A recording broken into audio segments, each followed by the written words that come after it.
আমাকে সবারই নিয়ে যাও। ছেলে লেগে গেছে ঠান্ডা নিলে আমি নাই হাসপাতাল। 1 মাস আগে জন্ম নেয় সাজ্জাদ মোল্লার যমজ 2 বোন। তার 1 সপ্তাহ পর মারা যান মা। শুক্রবার রাজনৈতিক মামলায় কারাবন্দী হন সাজ্জাদের দিনমজুর বাবা জামাল মিয়া। এতে সদ্যজাত 2 বোন সহ 3 বোনকে নিয়ে খেয়ে না খেয়ে দিন পার করছে শিশু সাজ্জাদ। এই সপ্তাহের ভিতর চাই একটা মেয়ে ভালো কমাইলে আমি বাঁচাবো খেয়ে। সপ্তাহে দুধ 2টাই হয় না, মায়ের বুকের দুধ খাইলে সপ্তাহে একটা লাগে, 2টাই হয় না।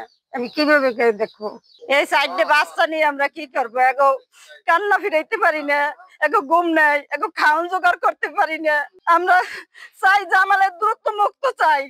সাজ্জাদ গোপালগঞ্জের কোটালীপাড়ার চিত্রাপাড়া গ্রামের জামাল মিয়ার বড় সন্তান। স্থানীয় MM খান উচ্চ বিদ্যালয়ের 7ম শ্রেণীর ছাত্র সে।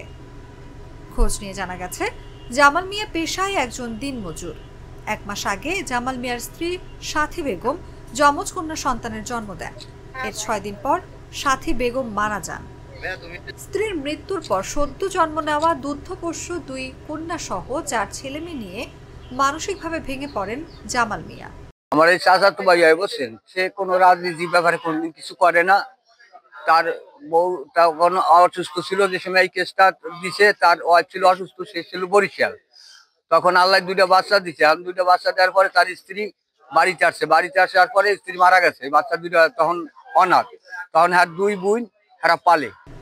এই অবস্থায় গত শুক্রবার দিবাগত রাতে কোটালীপাড়া থানা পুলিশ জামাল মিয়াকে বাড়ি থেকে ধরে থানায় নিয়ে যায়। এরপর তাকে গোপালগঞ্জ সদর থানায় হস্তান্তর করা হয়। গোপালগঞ্জ সদর থানা পুলিশ পরদিন শনিবার জামাল মিয়াকে স্বেচ্ছাসেবক দলের কেন্দ্রীয় কমিটির ক্রীড়া সম্পাদক শওকত আলী দিদার হত্যা মামলায় সন্দেহভাজন হিসেবে গ্রেফতার দেখিয়ে জেল হাজতে পাঠায়। বাপ ছিল একদিন কামাই রুজি করিয়া আনছে, বাচ্চা 2টারে খাওয়াইতে পারছে, দুধ টুধ কিনে এখন হেও চলে না, বুঝছেন? কারণ এই 2টা বাচ্চা আরো 2 জন আছে ছেলে মেয়ে, বুঝছেন? মোট 4 জন। 2টা একটু ডাঙ্গর আর 2টা তো একেবারে ওই সে কেবল। এখন এই যে 70টা তারে কেসে দিয়া এই যে ফাঁসাই দিছে। এখন জেলে। এখন এই বাচ্চা, এই 4টে বাচ্চার কি হবে? আর কেডা ইয়ে দেখবে কন কার কি সম্পদ আছে? আমার জাস্ট ভাই আমরাও গরিব। জামাল মিয়ার ভাই মনির মিয়া বলেন, আমার ভাই বর্তমানে কোনো রাজনৈতিক দলের সঙ্গে জড়িত নেই।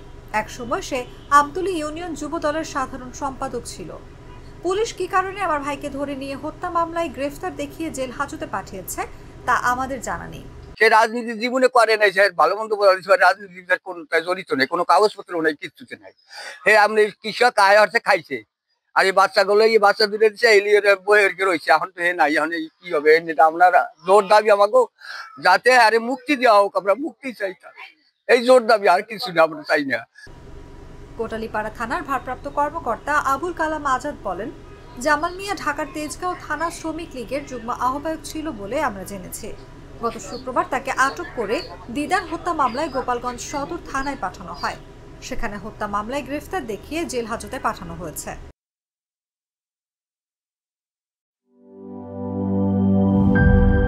টাইলক্স টয়লেট ক্লিনার, যার অ্যান্টিব্যাকটেরিয়াল এজেন্ট টয়লেটের কোনায় কোনায় পৌঁছে 99% জীবাণু ধ্বংস করে, টয়লেটের কঠিন দাগ ও দুর্গন্ধ দূর করে টয়লেটকে রাখে ক্লিন আর সুবাসিত। ক্লিন মানেই টাইলক্স।